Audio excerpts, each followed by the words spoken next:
Hey, I'm Lee Laree. And I'm Nick B. And this is Dirty Roses Podcast, where two girls from the City of Roses discuss love, lust, and perception.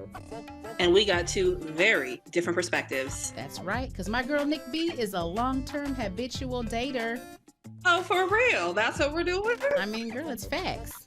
Okay, you're right. And my girl Lee Laree was tied down and now newly single and don't know a thing about dating.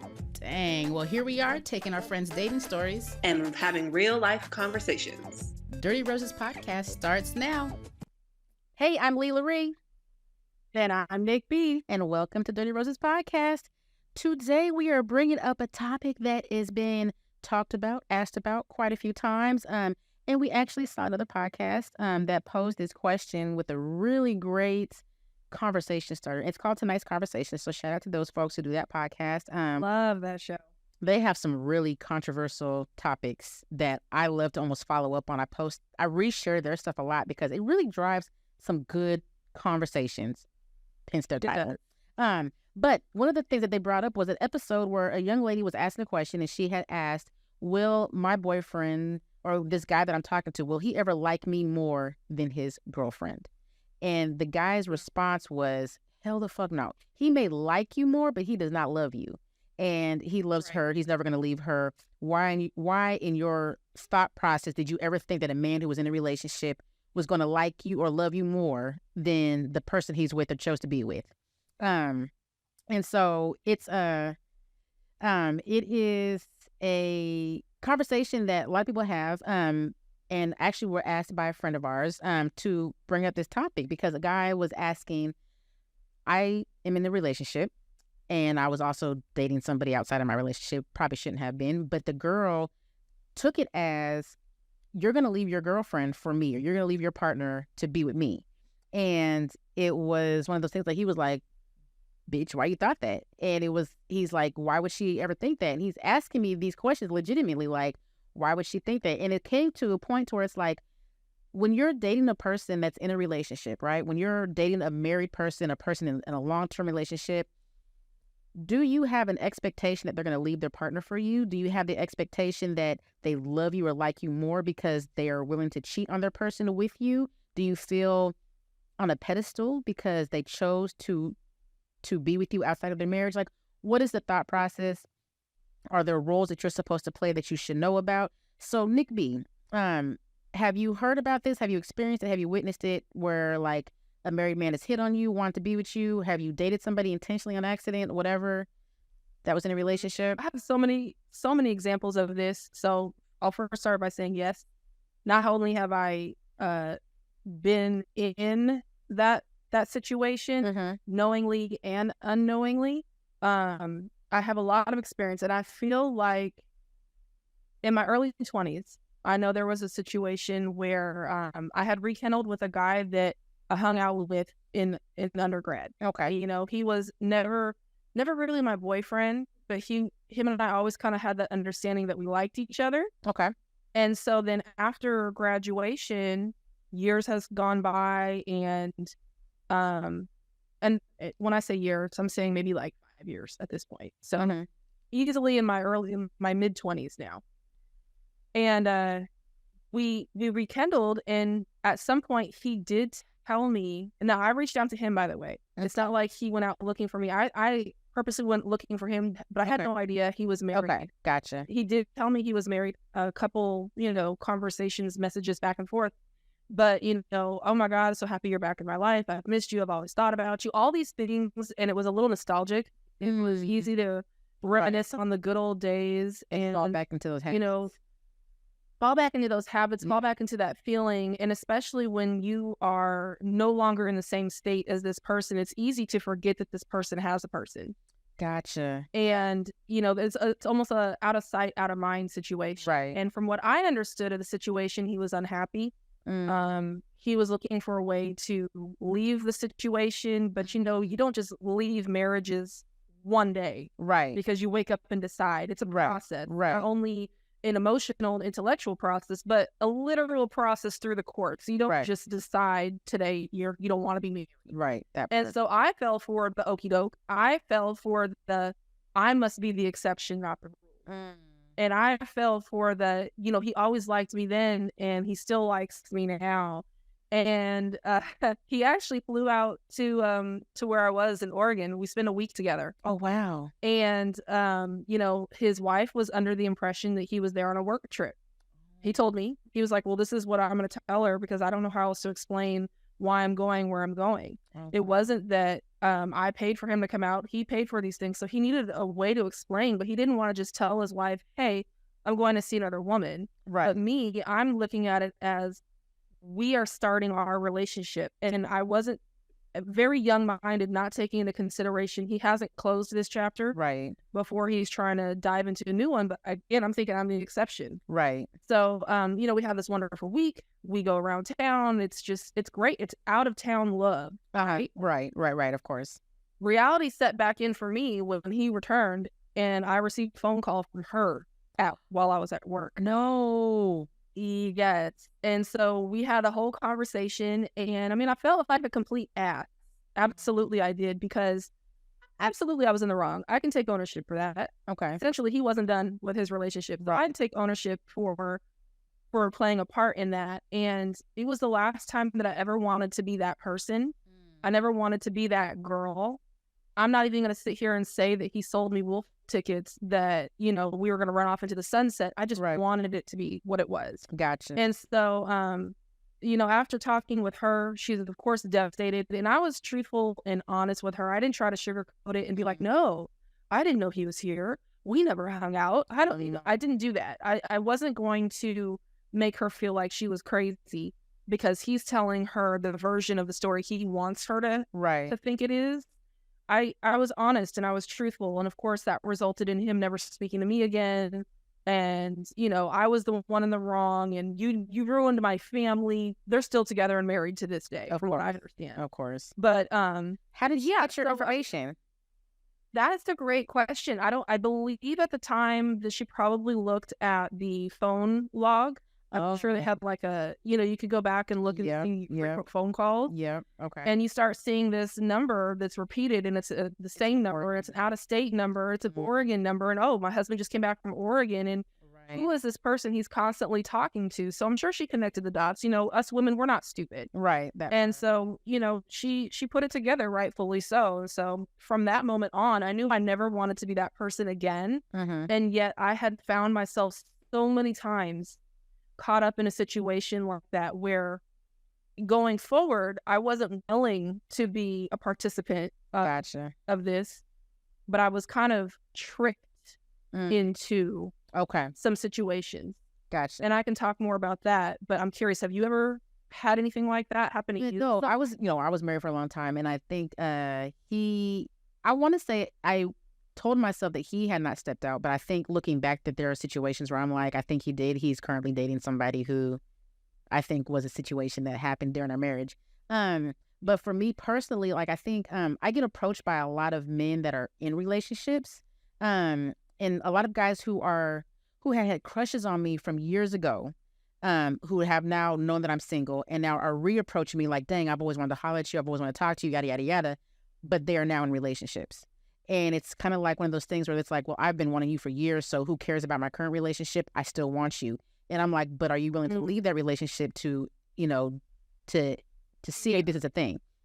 And of course, they never are. Like, they tell me they're unhappy, all these things. And I'm like, I hear all the things about people being unhappy or people not being satisfied in their relationships, but they're still not leaving. And it's one of those situations where it's like, do I invest time or energy into a person who I know probably is not going to leave their situation, who I can only talk to at certain times of the day? And I'm not going to say that I haven't conversed with people. I have. We have that age-old question, or that theory, you're single until you're married. So there's quite a few people who have hollered at me who are dating people, living with people, but they're not married. So then it's like, do I step over that boundary of talking to somebody who is living with somebody? Do I talk to somebody who is in a long-term relationship with somebody, even though, I don't know if it's going to go anywhere? In reality, I'm not really interested in those people, those particular people that have been hitting on me, that are in those situations. I've had quite a few guys who are in relationships and had fresh babies and are hollering at me. and I'm like, I don't know if that's a thing, but it's happened more than once, like several times, where a guy's got like a brand new baby and they're at me hard. And I'm like, but you're living with the girl, you just had a baby. That to me is so disrespectful, because it's like either you're lacking sex and you want something from somebody else, or you don't care about this person that you just made a child with. Like, what does that look like? And so, yeah, that's been kind of my thing right now, where I'm like tiptoeing around certain things. Like, they're not married, but do I continue this conversation? I have known them for a long time, so do I have privilege over somebody else? Like, I don't know where to play that game at. And I'm weary of the karma that comes along with it. Can't say that it'll never happen. I don't know, but the karma. I feel like sometimes when I evaluate, am I still single today because this is my karma?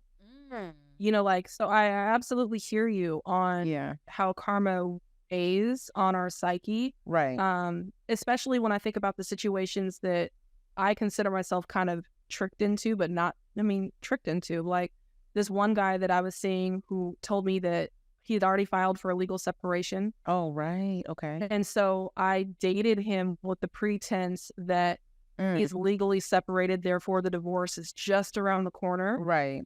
Little did I know that that was all made up. He hadn't even filed. Wow. And so I think I'm like, okay, here I go again. And kind of diving into something before the chapter's actually closed. Right. I'm like, but that was unknowingly.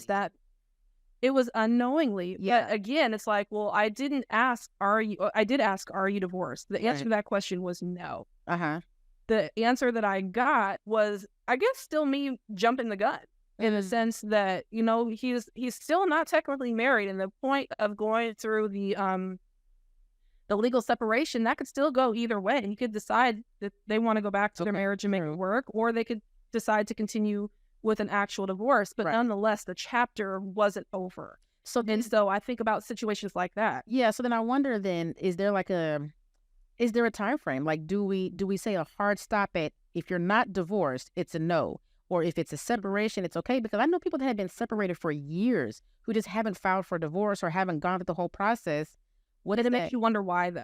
That's true. Doesn't it make you wonder why? Now, to be fair, I have family members that, they were separated from their spouse for a long time, and they just didn't finish. It wasn't important to them, simply because maybe they hadn't found somebody new yet for it to be important. So it makes you, I guess it depends. Right. I have a family member right now who's been, now in the state of Oregon, they're not required to do legal separation. No. But they have been separated from their spouse, not living together, not sharing bills, rings off. That's been happening for well over 5+ years. Wow. They just simply haven't finished the paperwork. I don't know if it's financial or if it's because the person that they want, there's nobody that they're running off to, that they're like, I can't marry the next one until I'm legally divorced. So I guess we'll get to that when we get to that. And it's interesting you say that, because in my particular situation, we were separated for, I would say, about 11 months before the divorce was final. But we actually started the divorce process within a few months of being separated. And to me, in my mind, me thinking, well, there's still a possibility that we can get back together. Like, maybe we just need to separate so we can figure things out and see how life is separate. Like, I never saw myself getting divorced. And to me, honestly, I never saw myself getting separated, because I thought that was like, you do things when you're separated that you should not be doing while you're married. So that's like an excuse to do stuff. And so, but in me trying to save my marriage, and I was like willing to do the therapy and the counseling and all those, I was like, let's figure it out. Like, do you need time to figure yourself out so you can come back as a whole unit and be better together? Was kind of where my thought process was. So I wasn't moving fast enough with the divorce. Now, I had threatened divorce several times. I hadn't filled out paperwork. I had to sit on my computer, but I never filed it, right? And so in my mind, there was no rush. Financially, it made more sense for us to stay married. Tax-wise, kid benefits and all those things, made sense for us to stay married. Insurance reasons, all those things. I wasn't in a rush. And even when we decided that we may not be getting back together, I was like, I still wasn't in a rush, because marriages are still somewhat of like a business relationship too, right? And so wasn't in a rush. He rushed it. He pushed it through. Like, he was really pressed about getting this divorce finalized. And I could not understand why. And of course, lo and behold, he's dating somebody now that he had a reason to move it along. I feel like that, and that's, I feel like that was the reason. But I feel like had that other person not been in the picture, maybe the pressure for filing right away would not have been there. There might have been a reconciliation possibly, but he had somebody else that he needed to finalize his process with so he could be with that person. And maybe that person was pressuring. I don't know. But I just, I just wonder, like, how many people stay in limbo and for what reasons? And like, for you, do you think that marriage is as traditional as it used to be back in the day? Or even was it actually as honored as we thought it was? I think now, looking back on what I thought marriage was, I think I had a misunderstanding of what marriage was. And I think that's because growing up, the 80s, the 90s, we are sold the Disney stories. We're given the fairy tales, and not having, at that point in our lives, a vast understanding of what it takes to make a relationship work, of what it takes to make a marriage work, of what being a wife looks like, of being of service to someone other than yourself. Those things are not shown in the fairy tales, books, movie. You don't see that. You see happily ever after. And so our concept of what it means to be married is that you're gonna meet a couple frogs along the way. Sure, you gotta kiss them. But eventually, you're gonna kiss the right toad. And that man's gonna grow up into be your everything, and you're gonna be happy, and there's gonna be no conflict, and it's just gonna be marital bliss, and you're gonna be the Cosbys as we see them on TV. I didn't want to be a Huxtable or member of that covenant, and for what we saw on TV, so, like, we all wanted that successful husband and our own successful career, and children that we co-parented well together. That was the example. Absolutely. But what we never really saw is kind of what reality looked like. And so now, growing up and having been through relationships and meeting different people of different walks of life, I don't really know if marriages work. And I think in the beginning, marriages, of course, were absolutely a business transaction. They were never initially centered around love. Today, that's what we look at marriages centered around love. But understanding that what love looks like in the beginning versus loving someone 5 years in, 10 years in, 15, 20, all that changes. And it doesn't mean you love the person any less. It's just what that love is different than what it was in the beginning. So I don't know. And what are your thoughts? I'm curious. I'm just wondering, because, like, I'm thinking about, like, we talk about, like, how our grandparents are married and they, stayed in that log cabin in the house and, out on the fields or whatever. They had the happy marriage and they stayed together for 45, 50, 60, 70 years. But then when you look back, you'd be like, well, Big Papa was out here. He had 3 different families. And Big Mama, she wasn't happy. She was cussing him out every other week and cutting his balls, whatever. And it's like, they dealt with a lot. They didn't. Everybody talks about wanting that marriage, but was that marriage really healthy? Or was it because we didn't have social media? We didn't have television that was showing you breakups and all these things. And, people didn't get divorced because, like you said, a business transaction, like it, as a woman back in the day, you weren't allowed to do anything without your husband. Care of you. You couldn't get a bank account. You couldn't get a job. You couldn't, all those things. So when grandmama was married to old boy or grandpa, it was because she had to be, because she could not have anything without the man in the house. Have any other choices. And then once we get into these newer generations, you get more and more divorces. You get more and more people talking about, I don't need a partner. So then you're like, I don't know. And then after my experience, I'm like, I don't know if I'd ever want to get married again because I don't know how I feel about it. I always said that I kind of want the situation like what we saw Yandy on Love and Hip Hop New York, where her and Mendeecees, they got married.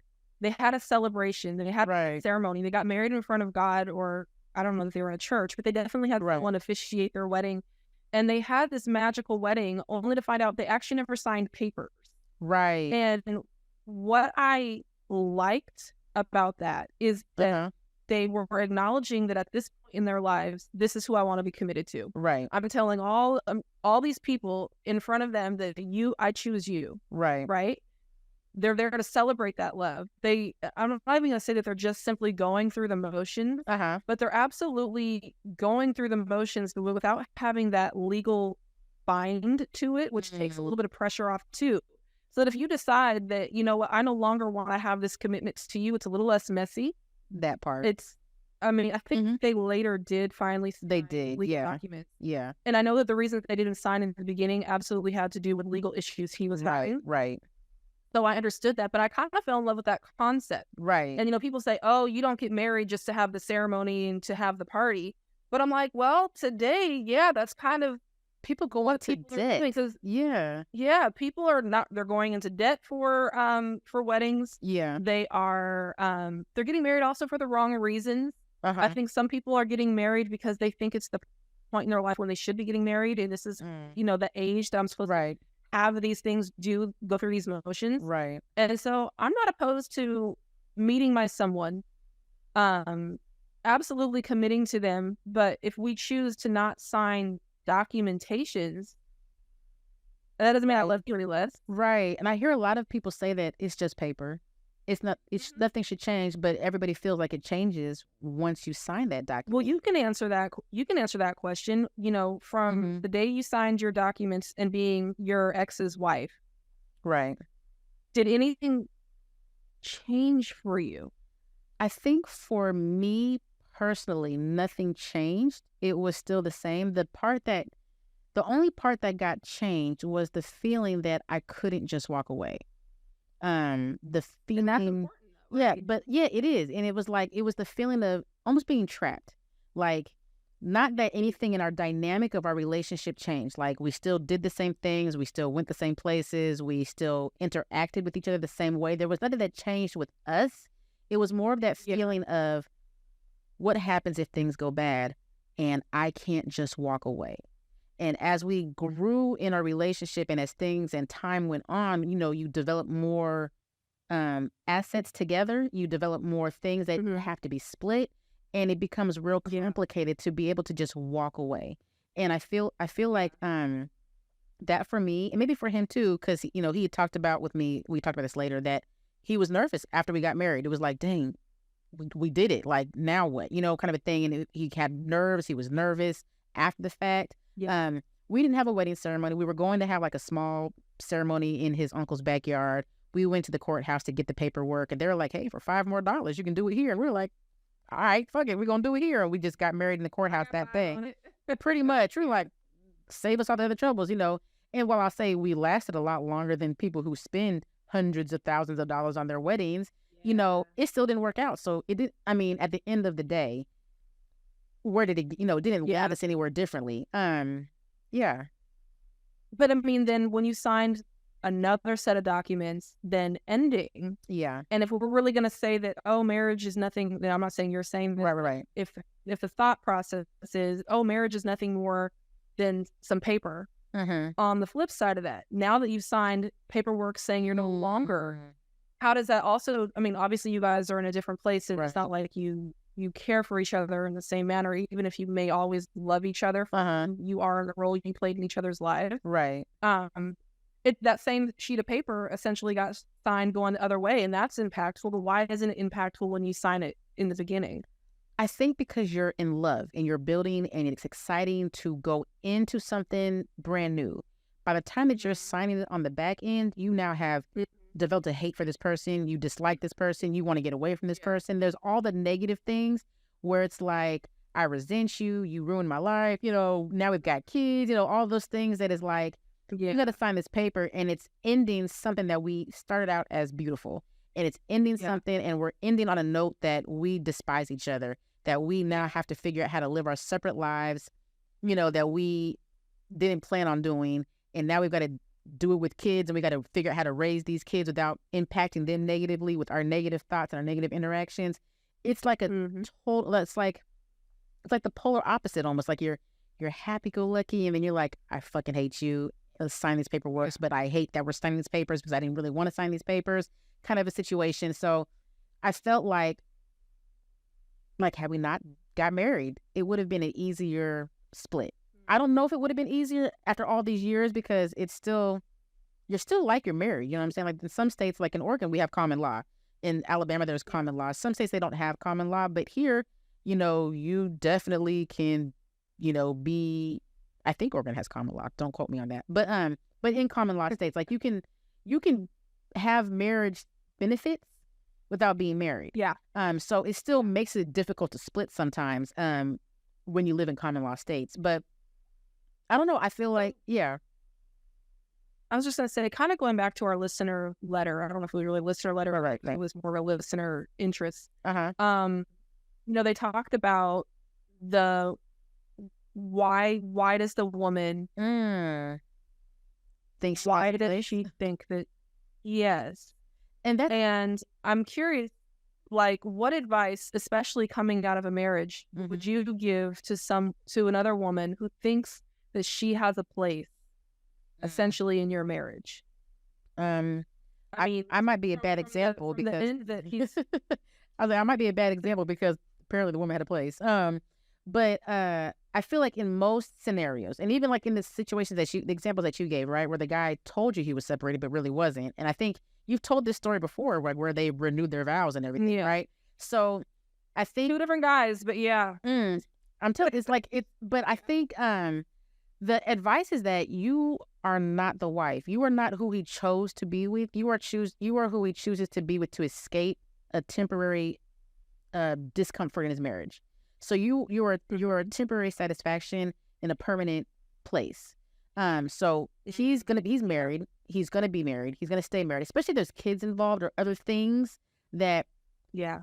I think an affair, a person that's cheating on somebody is definitely like they're unhappy with something right now, and they're looking for something to fill them up and fill a void or make them feel good in the moment.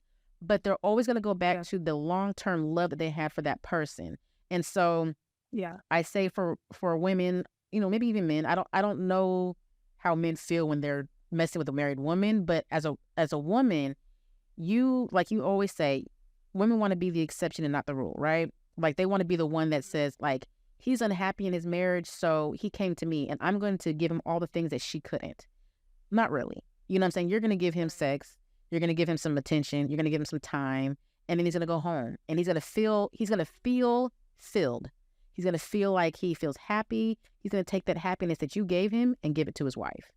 And so it's like, where do you feel like you're going to get anything from that in return except for a temporary comfort from a man that's permanently with somebody else? And I think that women who intentionally date men that are married need to know their role. Like if that's the goal, if your goal is to date with somebody that's married, you need to know your role. Like your role is to shut the fuck up and do your stuff on the side. That's very true. Women are okay with being a Band-Aid on a broken leg. Some women are okay with just being a Band-Aid. They don't necessarily want your man. They are okay with sending him home when they're done with him. That's true. And I know I'm not one of those people comfortable with that. I don't want to send you back. If I'm investing in you, I'm buying to. I don't want to rent you. Right.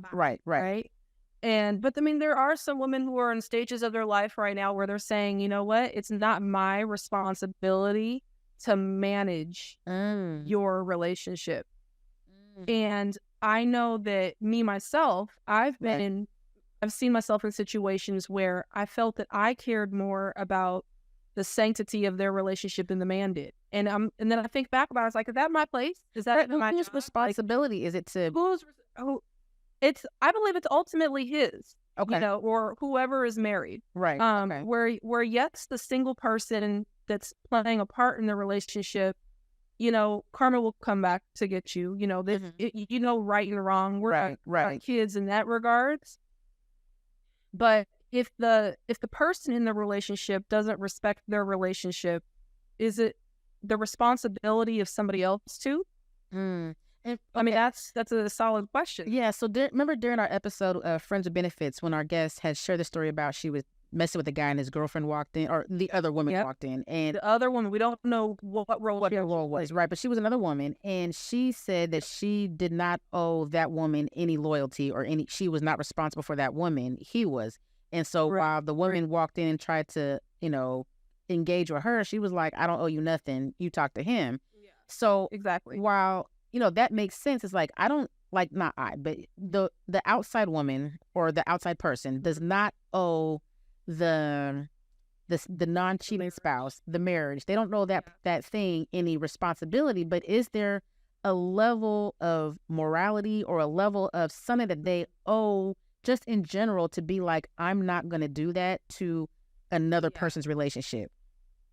I think that boils down to girl code, guy code, right? These codes that we have that really center around your moral compass. But everybody's moral compass looks different. Right? That's very true. So where for me, if I have a friend, if I have somebody that I'm seeing, and I find out that this person is married, my moral compass is like, okay, well, this is over. This has been fun. Right.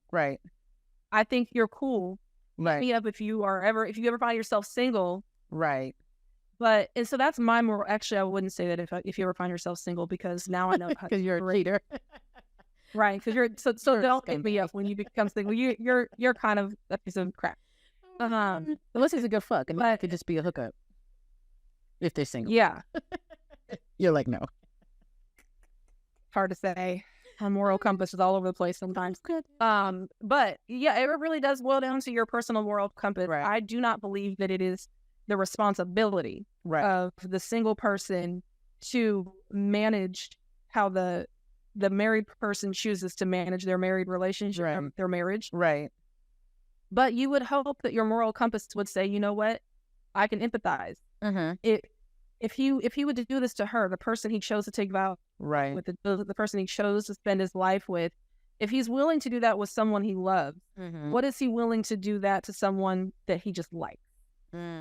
And are you comfortable with being just alike with somebody who has someone that they love that they can treat that way? They can discredit their feelings and emotions, regardless of wherever they are in their marriage. It's still their marriage to work through, and for you to stand up and say, for better or worse. But then when worse comes around, you go look for better somewhere else.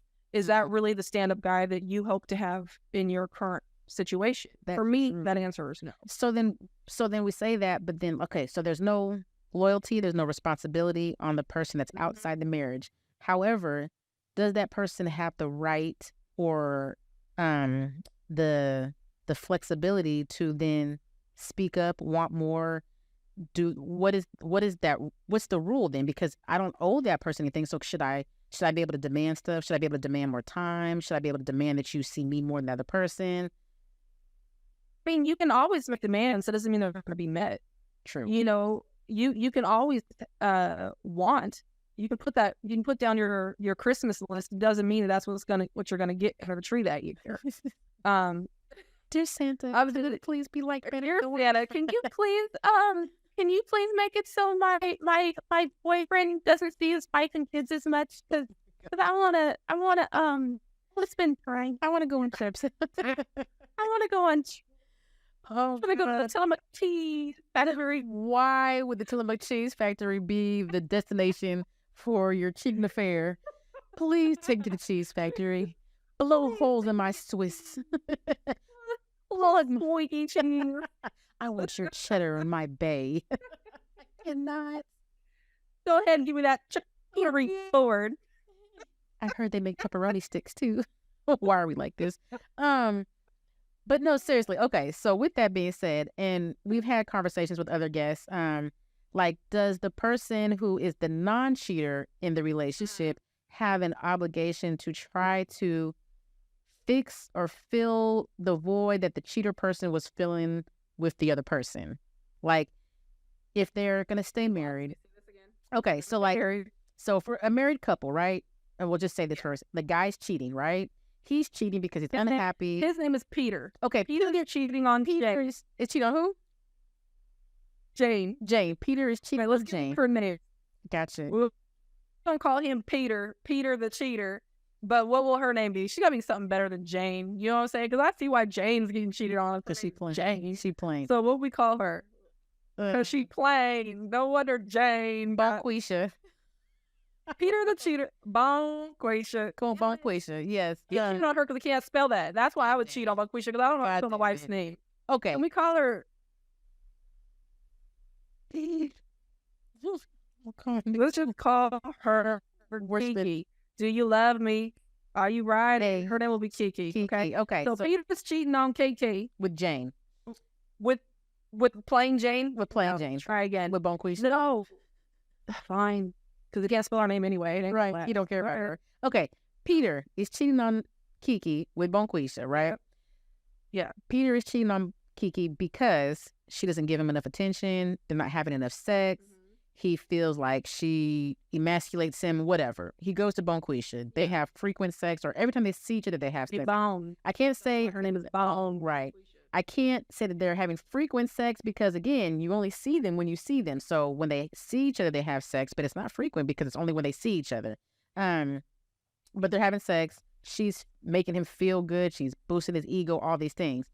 Is it Kiki's responsibility then to say, I'm trying to fix my marriage. I need to have more sex with my husband. I need to encourage him more. I need to, do these extra things that I'm not already doing or that he's getting from Bonquisha to save my marriage. Is it her responsibility, or is it solely Peter's responsibility to be like, I say this in a way that sounds very biased, but I should just stop cheating and just settle for whatever my wife is giving me. Like, whose responsibility is it? So it's absolutely a collaborative effort here. Okay. Now, what first needs to happen is that Peter and Kiki, they need to figure out what is and isn't working in their relationship. Okay. Right? Because if Peter is stepping out on Kiki, but there's no work that Kiki needs to do, that's simply Peter saying, I'm bored. It's not you. I am now at a place where I want something different in my life. What worked for me maybe when we got married 5 years ago, maybe I've evolved and you haven't evolved with me. You haven't changed. You're exactly who I married, but I no longer desire what I married. Okay. Right? So is it really a Kiki issue or is it a Peter issue? That's the first thing that needs to be established. Okay. Kiki may be giving him the exact same sex or not giving him the same sex that was required from John. Gotcha. And it's not her fault that she didn't change and he did, but maybe he needed her to change and didn't communicate that with her. Gotcha. So we start with, well, where's the actual issue? Gotcha. Once we know what the actual issue is, it's then a decision. Well, do I want to put this work in to meet Peter's needs or not? And it's hard to say and that's really a Kiki choice. Right. Okay. Kiki can absolutely say, that's not my responsibility to make you whole. Happiness starts with you first. Right. Me as your partner, I can't fully make you happy. That's something you seek within, right? Right. I can do things to get light. I can make sure the meal is cooked that you want. Right. I can make sure that I'm using the fabric detergent that you prefer. Like, those are all little things that are external. Those are not things that actually that Peter can use to make himself happy. Right. So it depends. I think every relationship is different. I don't know. It's hard to answer that. And as far as Bonquisha's role that she plays in this, I mean, she may be giving Peter what he needs in this moment, but again, it's another situation of a Band-Aid can't fix the broken leg. Right. So the issue still lies Peter. Right. What is broken for him? And he needs to be transparent with himself and everybody he's involving into this situation, and then make the ultimate decision. If it really isn't working with Kiki, well, why haven't I left Kiki? Right. If this is really not where I want to be, then why not just leave? Because divorce is legal. It's allowed. We're not in the days where if you get married, you can't reverse that. Right. I mean, that part. Divorce is still an option. Right. So why are you still with Kiki if she's not doing it for you? That part. It really comes back to Peter, the cheater. Peter the cheater. The pumpkin eater. Oh, he eating pumpkins out there, okay? All them pumpkin seeds. All them pumpkins. Ow. He comes back with a little... I hate it. But I do, yeah, it goes, like we talked about that where we said a man's not going to change. If a man, you could be the best woman in the planet. You can eat all the ass you want to eat, suck dick from the back. You can flip it and reverse it and all those things. If he wants to cheat, he's going to cheat, right? And so you not one of the requirements. I just, I don't know. I feel like, but I'm saying to the extreme, a woman can go above and beyond the basics, right? And do all these things for their husband, and he's still gonna cheat.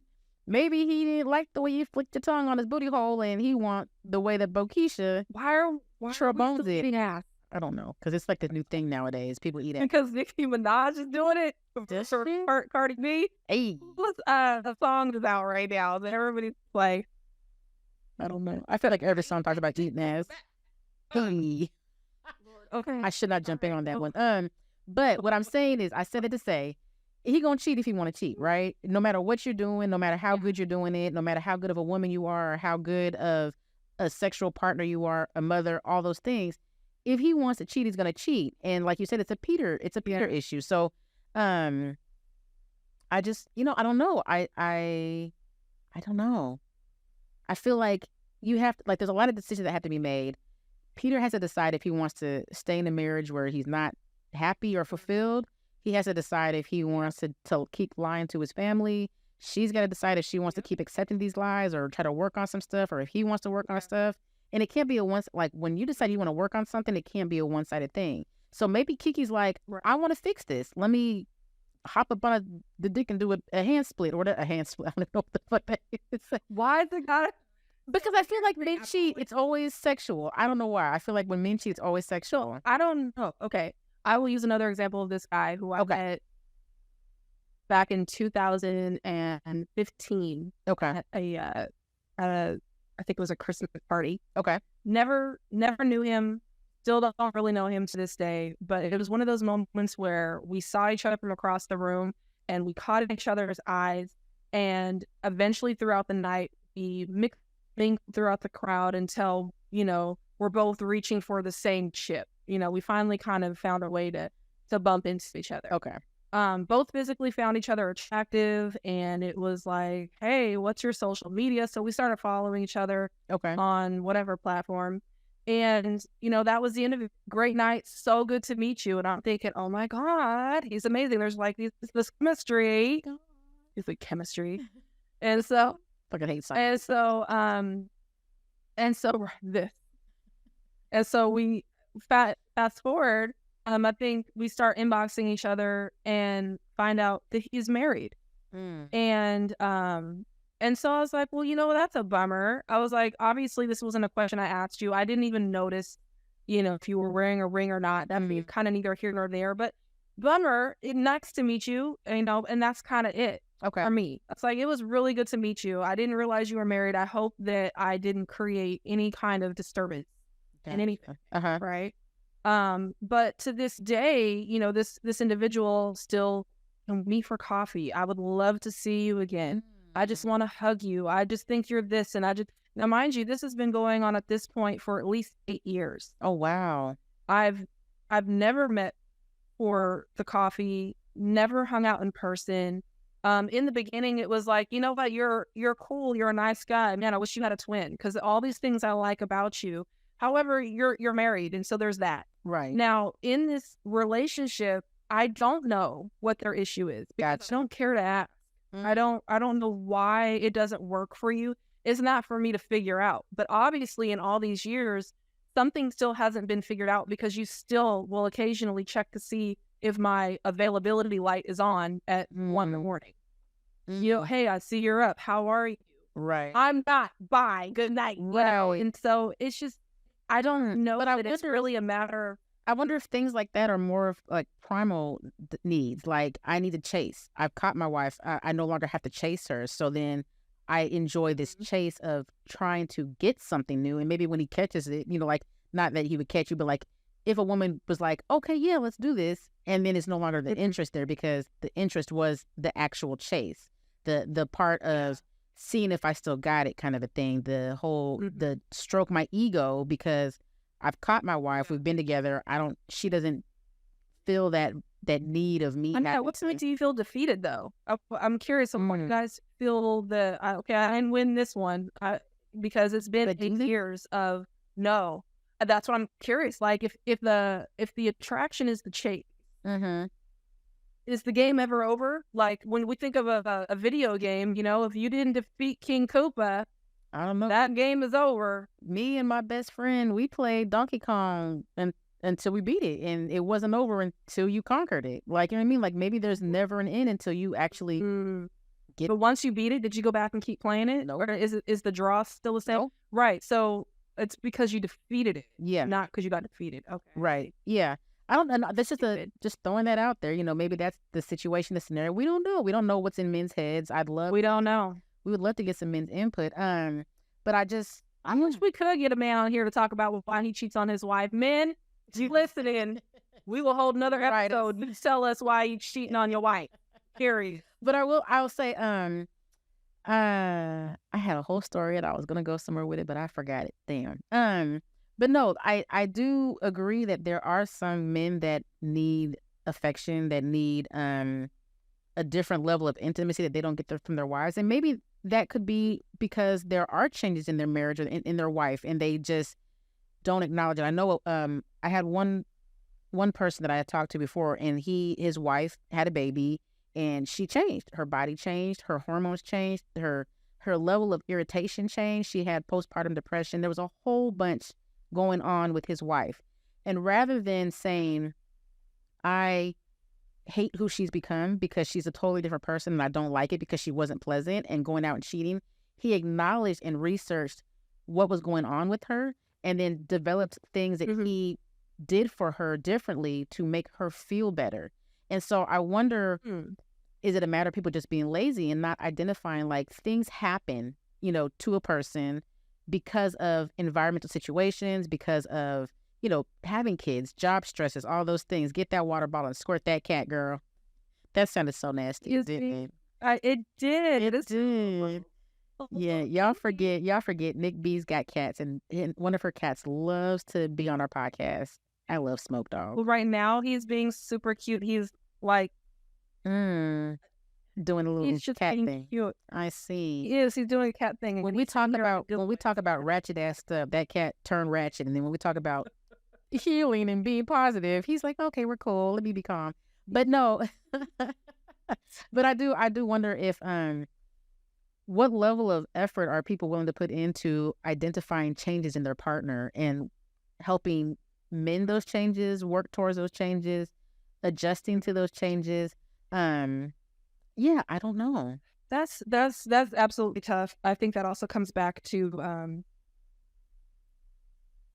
emotional maturity. And just because anyone, men or women, are of a certain age doesn't mean they have emotional maturity, right, to want to do the research on why things are or are not working. Right. I mean, just like there's plenty of men that counseling is not for them. They refuse to seek therapy. Right. And what we have found is that therapy is a great tool for so many people, but specifically men, they push back on it with women even. I don't know if it's because they're uncomfortable with being in touch with themselves or what the case may be. Right. But it really boils down to emotional maturity and what you're willing to research, to understand, and to right.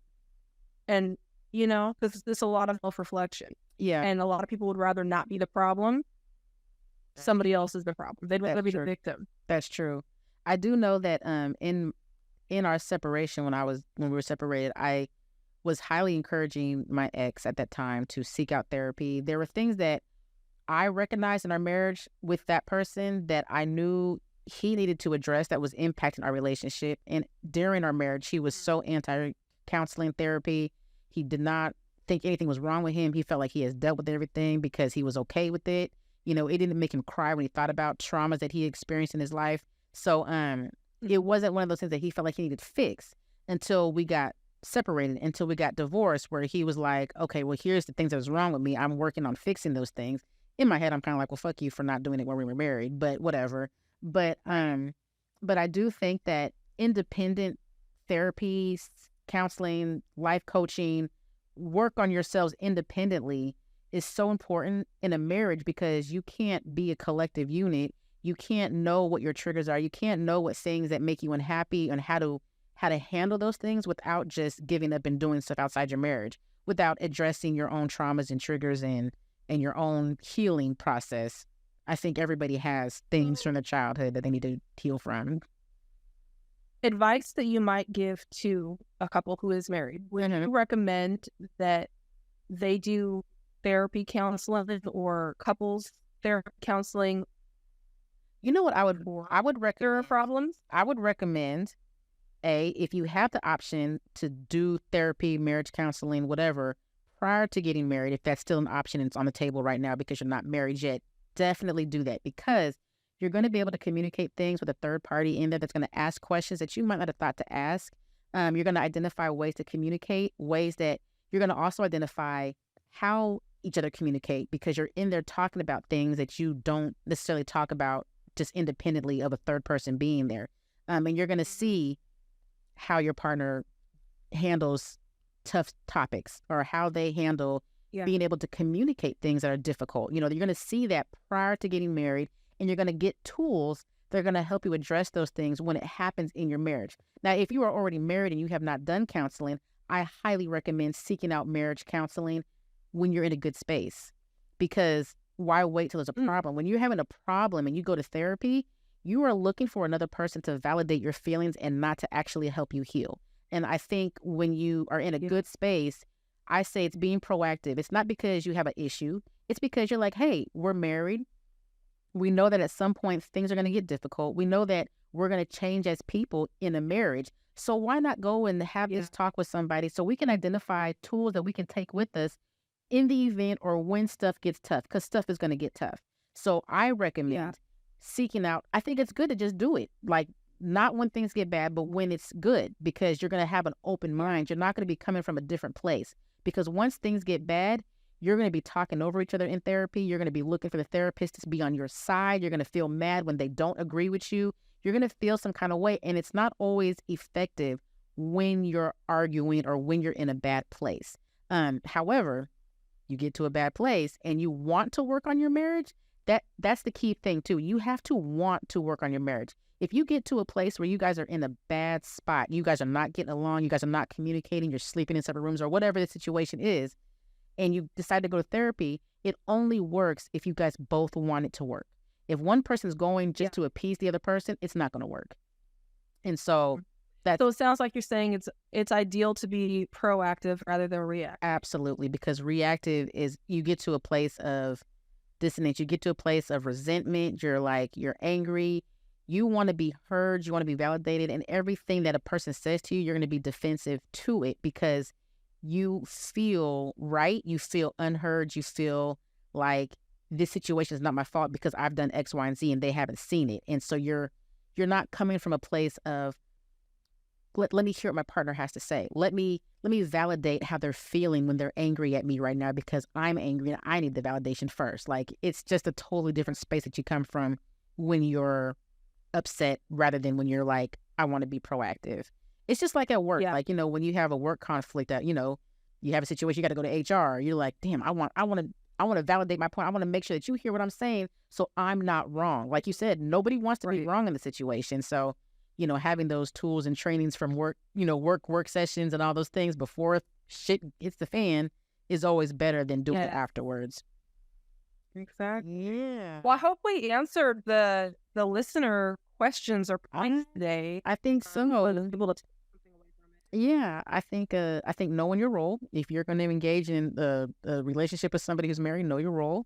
Don't expect too much outside of that marriage. Don't expect too much out of that person. You have a place, and you're still in a showed you who they are. That part. Yeah. Don't have high expectations. Seek counseling before things get bad. Be honest with your partners.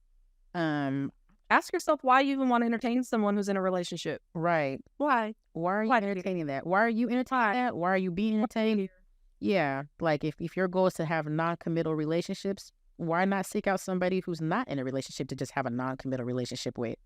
Right. Just be a friends with benefit. That part. But that benefit could be more than just sexual. It could be, whatever you benefit from that relationship. Just, there's plenty of people who are single to go be that benefit. Absolutely. Nick B, as a person who's never been married, what advice do you have for somebody who is looking to get married? who's looking at married. Or, I mean, like you're dating for the purpose of getting married at some point. Oh, yes. Person who's dating for the purpose of getting married, which I hope that's the reason why you date. Date.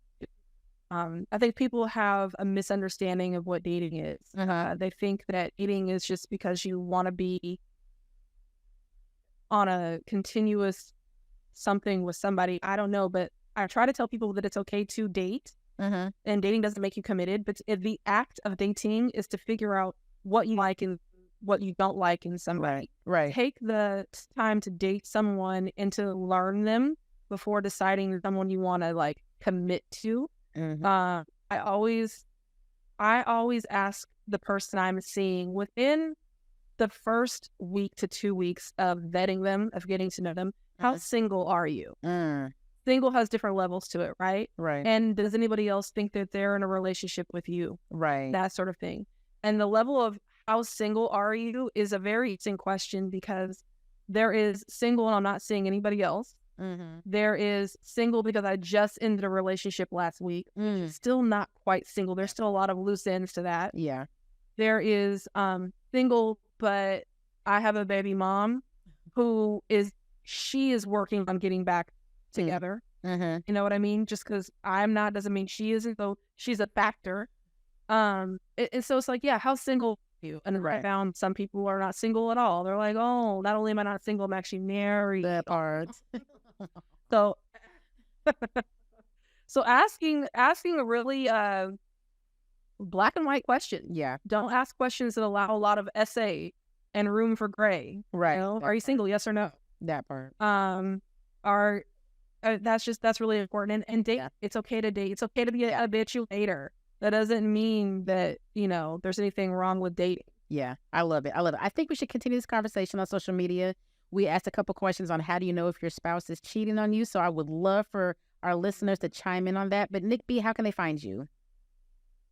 Yes. So, of course, I can be reached at any Dirty Roses podcast platform. I read all your comments. I respond. Feel free to hit me up there. Or, of course, I can be found on Instagram at NickB_NickB, and that's Nick with a K. Leigh, where can our listeners find you? You all can find me everywhere at Leigh Larie, LeighlaRie, on all social media platforms. And again, like Nick B said, Dirty Roses Podcast on all social media. You can also go to our website, dirtyrosespodcast.com. You can listen to all of season 1, catch up on season 2, and leave us a review, ask us questions, and we'll address them, hopefully either social media or on a show. So we look forward to chat with y'all some more later. Get dirty. Ow. Not too dirty. Stay married and dirty. You know what I'm saying? All right. We'll catch y'all later. Bye. Bye. Hey.